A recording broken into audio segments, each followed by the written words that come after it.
Born into a world where my last name opened more doors than I wanted, you could say I had it all set up for me.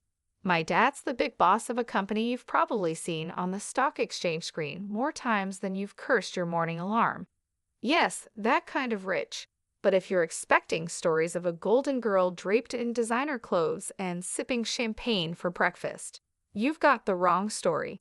Me, I've always kept it real, with my feet firmly on the ground.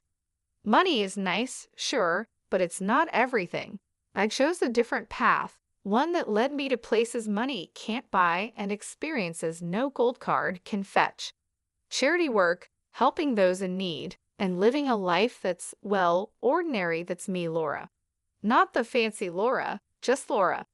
So there I was, stuck in one of those typical evenings where my friend Amy decided we all needed to get out more. We ended up at this dive downtown, the kind where the beer is cheap and the lights are dim enough to hide your regrets. Amy was all hyped up, going on about some guy she met online. "You've got to meet him, Jess. He's totally your type," she kept saying. My type? Since when did she decide she knew my type? Anyway, we're there, and in walks this guy, not Amy's online prince, but another dude, Eric. He was there with some friends, looking as out of place as a cat at a dog show. He wasn't dressed to impress, just a simple t-shirt, jeans, and this easy smile that lit up the room. We got to talking, and it was easy, like really easy. He worked a manager job at a place I'd never heard of, nothing fancy, but he talked about it with this passion that was kind of infectious. "You really dig your job, huh?" I remember asking, sipping on my third beer. "Absolutely," Eric shot back, leaning in. "Every day is a challenge, but hey, I'm not here to bore you with work talk." "What about you?" Amy mentioned charity work. I shrugged, trying to downplay it. "Yes, a bit of this and that, just trying to do my part, you know." "That's cool, really cool," he said, and I could tell he meant it, not in a trying to impress you way, but genuinely. The night went on with our group mingling, but Eric and I stuck together, chatting about everything and nothing. It was refreshing talking to someone who wasn't trying to sell me on some investment or brag about their latest acquisition. As the night was winding down, Eric got this look in his eye like he was working up to something. "Hey, Laura, I know this is kind of forward, but would you want to grab dinner with me sometime? Just us?" I remember feeling a mix of surprise and excitement. "Sure," I said, trying to sound cool about it. "I'd like that." On the way home, Amy was all giggles and "I told you so." I just smiled, thinking about the evening. Eric was a breath of fresh air in my often too stale world. Little did I know how much things were about to change. It wasn't long before going out turned into hanging out at each other's places, which mostly meant my cozy apartment because Eric's roommates were a circus and a half. One evening, sprawled on the couch after devouring what might be the world's most average takeout pizza, Eric turned to me, his eyes serious, but his tone light. "Laura, how do you feel about making this a more permanent arrangement?" he asked, crumbs still clinging to the corner of his mouth. I raised an eyebrow.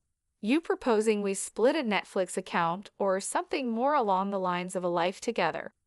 He chuckled, brushing off the crumbs. "Well, I was thinking more like a life together, but hey, we can start with Netflix." The simplicity of it, the straightforwardness, no grand gestures or dramatic backdrops, just us in our element. It felt right. Eric, if you're asking what I think you're asking, yes, 1,000 times yes. And just like that, with the aroma of cheap pizza as our witness, we decided to tie the knot. It was swift, sure, but when you know, you know. Telling our families was the next hurdle. My folks, well, they've always been about the "as long as you're happy" mantra, but this was putting it to the test. Dad with his business empire and Mom the socialite, they had visions of me settling down with someone more in our circle. I broke the news over dinner, the fancy kind where you're not sure which fork to use for the salad. "Mom, Dad, I'm getting married to Eric." I said the words quickly, almost tumbling out. Dad paused, his fork midair. "Eric, the manager guy?" "Well, That's quick. Mom simply smiled, but it was a bit tight.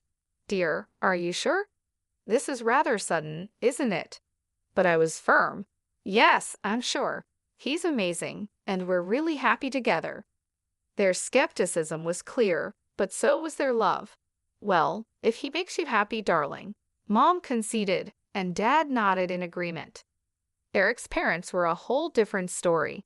We went over to their place, a cozy little house that always seemed to smell like fresh cookies or something equally comforting. Kelly and Jason were as down to earth as they come, and they welcomed me like I had always been part of the family. Eric tells us you're setting a date. Jason asked, passing me a plate of those famous cookies. Yes, we're thinking sooner rather than later. A small ceremony, nothing fancy, I replied, trying to gauge their reaction. Oh, sweetheart, that's wonderful. We're just thrilled for you both. Kelly beamed. Their warmth was enveloping, a stark contrast to the cautious optimism of my own parents. It was clear right from the start that our worlds were different, but the common ground was the genuine happiness for me and Eric. When planning the wedding, we were on the same page. Keep it simple, keep it us. A small ceremony, close friends and family, and an open bar because, as Eric put it, if we're doing this, we're making sure everyone's having a good time. And that's how it went down. A swift engagement, not because we were rushing, but because everything just clicked into place. Amid the whirlwind, there were quiet moments, looks shared between us that said, we're doing the right thing. And we were. We really were. Living with Eric started off as everything I'd hoped for and more. We were like two peas in a pod, making our little corner of the world in that cozy, modern apartment I had rented. It was ours, filled with love, laughter, and a ton of take-out containers because, let's face it, neither of us were winning any awards in the kitchen. It wasn't long before I started noticing how Eric's parents, Kelly and Jason, had this way of dropping hints about things they liked or needed whenever they came over. At first, it was subtle, almost cute. Oh, Laura, that's a lovely coffee maker. Must make mornings a breeze, Kelly would say, eyeing our shiny new appliance with a gleam in her eye. Or Jason would remark, this sofa is just divine. Our old one's been giving me a right pain in the back, you know. Wanting to be the good daughter-in-law, I took note of these little hints. I'd surprise them with gifts here and their coffee maker for Kelly, a comfortable new sofa for their living room, and so on. Their initial reactions were always the same, a mix of surprise and a little bit of guilt. Oh, Laura, you shouldn't have. This is too much, Kelly would exclaim, her hands fluttering to her chest.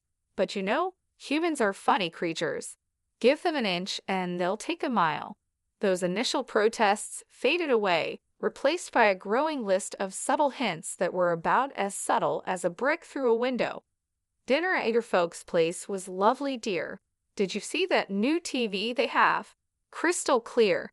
Ours is practically ancient. Eric would relay his parents' latest comments, oblivious to the change in their tone. One evening, after I had just dropped a not-so-small fortune on a fancy new TV for them, Eric and I were curled up on the couch, my head resting in his lap. They really love the TV, babe. You're amazing, he said, his fingers running through my hair. But I felt the weight of their expectations starting to press down on me. Eric, do they expect us to keep doing this? It's getting a bit much, don't you think? I asked. He paused, his hand stopping mid-stroke. What do you mean? They're just happy, that's all, he replied. Happy or taking advantage. I pushed back, sitting up to look at him. It feels like we're their personal shopping service. Eric was taken aback, his brow furrowing. They're not like that, Jess. They're just not used to nice things, that's all. But where does it end, Eric? It's like they've got a taste for it now, and they're not looking back, I argued, frustration creeping into my voice. The conversation ended with an uneasy truce, but it was clear we were on different pages. Kelly and Jason's gratitude had morphed into entitlement, and it was putting a strain on me. I loved Eric, but I wasn't about to become a bottomless ATM for his parents. When my dad's company hit hard times, it felt like the rug was yanked out from under my feet. That cushy life, poof, gone. And with it, the whole dynamic of my relationship took a nosedive. The shift wasn't gradual. It was like flipping a switch from daylight to darkness. I had to break the news to Eric and his folks, and let me tell you, that was a conversation I'd been dreading. Listen, things are going to get tight. Dad's company's tanking and, well, we're in for a rough ride, I told them. I tried to keep my voice steady, but the tremor betrayed my nerves. Eric's reaction was a gut punch. You're kidding me, right? What do you mean things are going to get tight? You're telling me we can't live like we used to because of your dad's mess. His words were cold, and for a second, I wished the floor would swallow me whole. Kelly and Jason's faces were no better, their disappointment barely hidden. This is quite the situation you've put us in, Laura, Jason added, his tone full of reproach.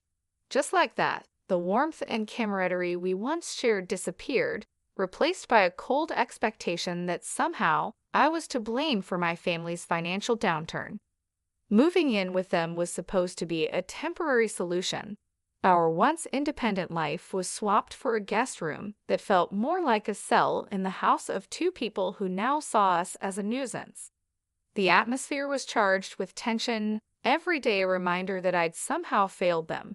We're cutting back on everything because of this, Kelly would remind me, her voice sharp as she served dinner that was a far cry from the lavish meals we used to enjoy. And Jason always had a comment on saving costs. Make sure those lights are off. We're not running a charity here. But Eric was the hardest to bear. The man I married seemed to have vanished, replaced by someone who saw me as a letdown. Can't you do something? Talk to your dad? It's like you don't even care we're living like this. He'd snap, anger flaring over the smallest things. Our conversations, once easy and filled with future plans, were now minefields. Every word I said was a potential trigger for another outburst. I thought marrying you meant security, not this struggle, he'd throw at me during arguments, his words slicing through me. It was clear we weren't just dealing with financial stress. This was a test of our relationship, revealing true colors under pressure. I was stuck in the middle, battling the disillusionment from my husband and his parents while grappling with my own sense of failure. Kelly's birthday dinner was supposed to be a cozy family thing in an upscale restaurant, a break from the constant tension, but it turned into the showdown of a lifetime. I should have seen it coming with the way things had been going at their place. We're all sitting there, menu in hand, and I'm trying to keep the peace, just blended to the background. That plan got ruined the second orders started flying. Eric, with a grin that made my skin crawl, goes, "Let's get the steak and lobster for us," and then throws a look my way, 1 part smug, 2 parts cruel. Laura can do with the soup of the day. Got to save where we can, right? They all laugh like it's the best joke they've heard in ages. Kelly adds her 2 cents. Absolutely. Can't have Laura overspending now, can we? I felt a flush of heat, not from embarrassment, but pure fury. Really? Soup? What's this? Some kind of sick joke? I snapped back, my voice sharper than I intended. Oh, come on, Laura. It's just a bit of fun, Eric said, that smirk still plastered on his face. That's when I lost it. Fun? This is your idea of fun. When things are tough, you show how petty you really are? I can't believe I fell for your act, I exclaimed. You could hear a pin drop. The whole restaurant was watching now, the awkwardness off the charts. I didn't sit back down. Keep your fancy dishes and your pathetic jokes. I'm out, I said, standing up so fast my chair nearly toppled over, the noise echoing and turning more heads our way.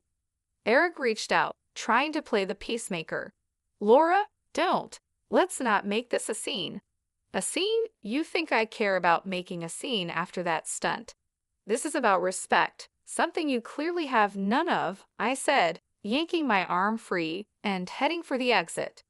The weight of their stares was on my back, but stepping out into the night felt like breaking out of prison.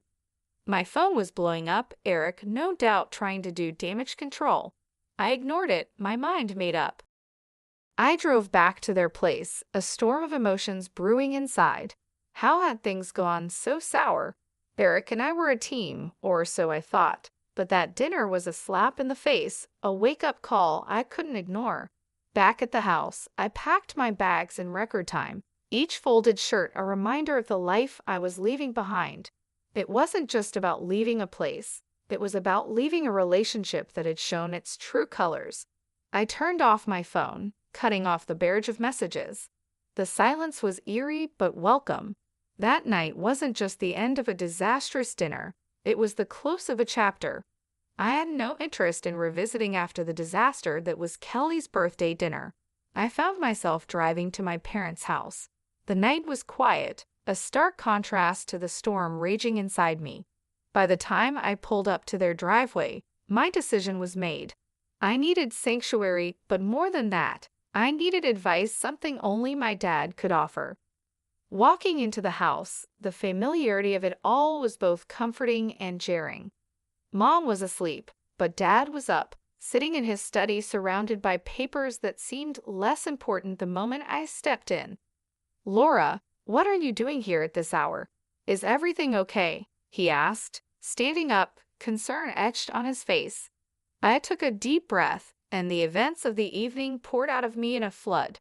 I told him about the dinner, about Eric and his parents, and how I felt like I'd been reduced to nothing but a source of income for them.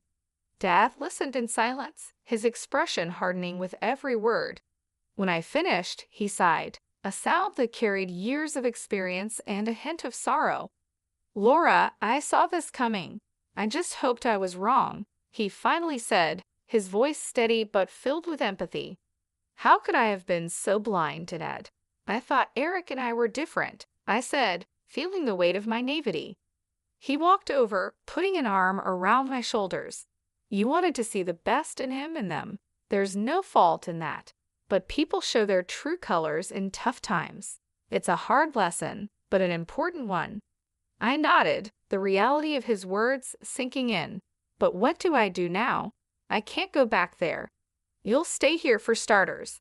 As for the rest, we'll figure it out together," he assured me, his confidence a balm to my frayed nerves. Then he shared something that took me by surprise. "You know, the company situation isn't as dire as it seems. We're actually on the verge of a breakthrough." It was a strategic move, a way to weed out the opportunists. I stared at him, stunned. "So you mean to say we're not broke?" He chuckled, a sound that was part relief, part amusement. Far from it, but it was important to see who would stick around when the chips were down. Unfortunately, Eric and his family showed their true selves. The revelation was a lot to process. My anger towards Eric and his parents was now mixed with a sense of vindication. They had revealed their true motives and, in doing so, had freed me from a future of manipulation and deceit. "Dad, I don't know whether to be relieved or furious," I admitted. "Probably a bit of both," he said, giving me a reassuring squeeze. "But the important thing is you're free to make a better future for yourself." I admit it, the emotions battling inside me were both. "It's okay, but remember this experience has taught you something invaluable about people and their intentions. Use it, learn from it," he advised, grounding me. Walking up to Kelly and Jason's house the next day felt like heading into the lion's den. I was ready for a showdown, but nothing could have prepared me for the cold reception I got. Eric was standing there, divorce papers in hand, with a look that could only be described as triumphant disdain. "Here you go, let's get this over with," he said, practically shoving the papers at me. His parents were hovering behind, barely containing their glee. Finally getting rid of the freeloader, Kelly snickered and Jason nodded in agreement, a smug smile plastered across his face. Eric joined in. "Yes, turns out you're just an ordinary dummy without your daddy's money. Thought you'd cry, but guess what? We don't need a tearful mess around here." Their words stung, but not in the way they expected. I felt a bizarre mix of anger and liberation. I looked at the papers, then at them, and without a word, signed where I needed to. As I did, their smiles widened, thinking they'd won, but I had the last laugh.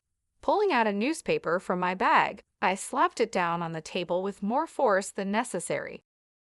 "Thought you might find this interesting," I said, my voice dripping with unrestrained satisfaction.